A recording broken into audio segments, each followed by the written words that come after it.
Good howdy, everybody, and welcome to the SKS Pathfinder build. As you can see, we are now in Season 2 of Lunar Revelry. That's hard to say. With that comes two new guns, the P90, if you haven't watched that video yet, there's going to be a link to it in the description.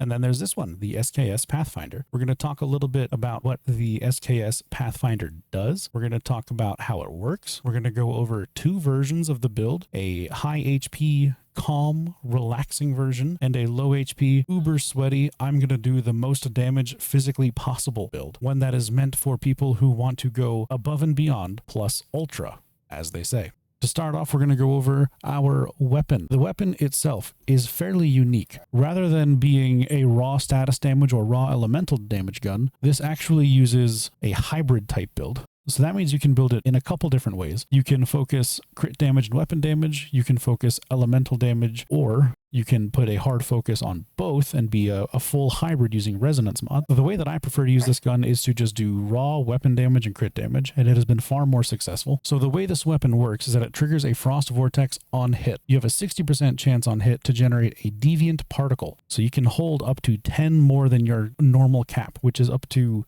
14, I believe. While you're charged like that from the deviant particle, you shoot an ice spike that deals ice elemental damage equal to 110% of your attack damage bonus. That is a lot of math, which means you are able to basically just stack as much attack damage as you possibly can, and you will gain ice elemental damage. So it scales from both your elemental damage and your attack damage, but it does not scale with your status damage. So you do not want status damage on this build. The Frost Vortex deals status damage. The ice spikes do not, which are your main source of damage using this gun. This also gives you 30% increased elemental damage, and every time you shoot a charged shot, you gain additional elemental damage. So to recap, because that's a lot of information, you want weapon damage, you want elemental damage, and I want crit damage. I'm building this as a crit weapon damage build, like I would the P90 if you watched that recent video. That one is also a crit weapon damage build. I play this gun the exact same way. For my secondary, I'm using the recurve crossbow because, as you can imagine, this is a crit damage gun, so I am using this to give me increased crit rate on any target that I hit a weak spot on. If a target does not have a weak spot, I would recommend using the bullseye or bingo, however you know it to be. For my melee weapon, I'm using the kukri. This is going to give me increased crit rate and damage when I kill an enemy, or in this case, I destroy an ice crystal from an ice pot. It is a massive damage buff. A good alternative to the kukri is the long axe to give yourself a fortress warfare buff, which will give you a comparable amount of strength. We're going to start off going over the low HP or the sweaty version of the build. And then if you want to skip to this timestamp, it'll take you over to the high HP calm version of this build. It's up to you where you go from here. For my armor, I'm using 3 pieces of Treacherous Tides to boost my damage while my health is low, which is all the time. This is the low HP version of the build. I'm using 2 pieces of Lone Wolf to give me increased magazine capacity and crit rate, because that's just more damage and more crit rate, which is useful. For the key item, I'm using the new Snowdrift top. Now, everybody tends to not read this one all the way through, myself included. So whenever you gather a deviant particle, you gain an additional one. So instead of gaining 1 particle per pickup, it's 2, which means you only need to pick up 7 particles to max out, which is a lot. That adds up very quickly. When you do pick up a particle, you gain weapon and status damage plus 25% for 25 seconds, which is extraordinarily powerful. Now the status damage, as we said, does not stack, but it will raise your Frost Vortex damage, and then the weapon damage will be useful for the SKS. For my armor mods, I'm using Momentum Up. This is a lunar one with crit damage and weapon damage, and then damage against great ones. For my mask, I'm using Frost Construct Violent because we shoot ice spikes, so they deal more damage, and then if they're inside of the Frost Vortex status, they take even more damage. Again, Violent for crit damage and weapon damage. Enduring Shield, I'm using Lunar for increased crit damage, weapon damage, and great ones. Pants, I'm using Deadshot. This is a crit build. Every time I crit, I deal more crit damage, so it's good. It does a lot of damage. For my gloves, I'm using Crit Boost. I crit more often, therefore I more often deal more damage. Again, Violent and Rush Hour. As my HP is low, I gain damage. This gives me crit damage and weapon damage because, say it with me, violence. If you've skipped ahead to this section, don't let anybody tell you otherwise. This is a fantastic place to be.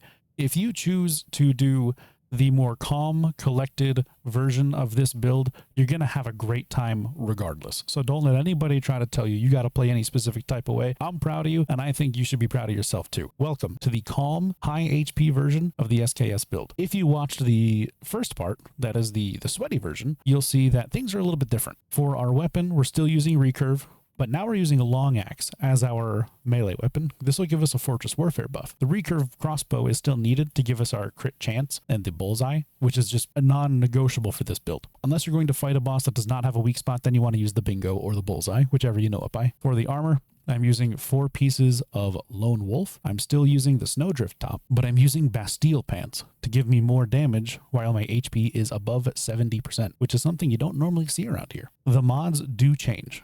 On my helmet, I'm using Fateful Strike. Now, don't worry, it says lunar because I'm bad and don't have a good non-lunar mod. So, Fateful Strike is what you want to use, but you're looking for a violent suffix. You want violent to give you crit damage and weapon damage, and then ideally damage against enemy types. On my mask, I'm still using Frost Construct Violent. On my chest piece, I'm now using a blue crit damage enhancement to give me crit rate and crit damage. This doesn't seem like a whole lot, but it adds up tremendously in the long run. On my pants, I'm still using Deadshot Violent. On my gloves, I'm still using Crit Boost Violent. On my boots, I'm now using Covered Advance to give me increased just overall damage until I take damage. Since I'm trying to not take damage, I will do damage. It's great. That about covers the high HP version. There's a few more things you can go into. You can look about the savior set, see how that works. It's really strong. I just don't think it's that worth it for this build. And you want to use a blue mod for your chest piece to give you more damage to supplement the fact that you're losing a lot of bonus damage by not being low HP. And I hope that makes any sense. If it doesn't, let me know. This is the first time I've done this. For my mods, I'm using Cryoblast Violent. So this is going to increase Frost Vortex damage, lasting up to 4 seconds and 5 stacks. Now you may be wondering, why are we bothering to increase Frost Vortex damage? Well, the SKS deals increased damage based on the bonuses to your Frost Vortex. It's not your Frost Vortex damage, it's your Frost Vortex bonus damage. So this mod gives me up to 20% bonus damage. Therefore, my Icicle deals up to 20% bonus damage. But the status damage does not apply because that does not directly affect the damage bonus. For my recurve bow, Vulnerability Amplifier, because Bullseye adds more damage. That's good. Kukri, no mods. Oh, brother, this guy stinks! Going over my cradle, I'm using Anti-Phase. This is a sniper, therefore sniper do more damage good. Tactical combo. I swap weapons and I reload often, therefore more damage good. Marked Strike. That's not right. That's not how we say it. Marked Strike. I mark targets with Bullseye. They take more weak spot damage. That's good. Extreme Freezing will give me increased Frost Vortex damage bonus, and damage bonus applies to my weapon. Elemental Sense increases my elemental damage. Shield protection so I can stay alive because I'm low HP. Deviant energy defense so I can generate a shield because I'm low HP so I can stay alive. And rapid aid so when I do have to heal, I heal well. You may be wondering why I'm not using the status enhancement. Again, that is because the weapon damage itself does not scale with status damage. Therefore, this has no value for me. For my deviation, I'm using the Lone Wolf's Whisper Lunar Oracle. Again, just like the P90, it's a weapon damage build, so I want to make sure that I am doing weapon damage. This has the added benefit of giving me increased weapon damage when my health is low, multiplied by 1.5 times, which is very high. Additionally, whenever the puppy decides to bite something, you gain 50% increased weapon damage, which is a tremendous amount of damage. A substitute for the wolf is going to be the Zap Cam. If your wolf is unable to reach the enemy that you're going to be attacking, Zapcam is a great secondary. This is kind of like the ranged version where the deviation itself will deal status damage and they receive more weapon damage. So it's kind of like again, another recursive loop. It's a hybrid thing, which is great for hybrid guns like this. But since we don't really deal status damage, we don't up it. Therefore, we don't really benefit from it, but it's still nice to have. The Lunar Oracle Zapcam gives you the same benefit as the Lone Wolf's Whisper, which will give you the weapon damage and increase while your sanity is low. For my food buffs, I am using Surprise Spring Roll to raise my elemental damage, and then it increases while my HP is low. As we've stated, I'm low HP, therefore it's high damage. I'm also using Crumbly Bread to just generically raise my weapon damage. You have a few options. Bone and Deviated Sausage is great for when you're fighting bosses. Crumbly Bread is great all around. If you want to do extremely high burst damage, mixed fried hot dog is the way to go. And then for my drink, I'm still using Whimsical Drink. I know I keep saying status damage bonus doesn't really matter, because it doesn't, but it still increases your damage. Your Frost Vortex will do more damage just by having this drink buff, which is nice. It's literally a free slot. And then for my other drink slot, I like to use Stardust Corn Ale because it gives me increased sprint speed, which helps me stay alive when I can move fast. And then I can just drink a sanity decreasing drink to get rid of whatever it recovered so I can stay low HP. Thank you for watching, everybody.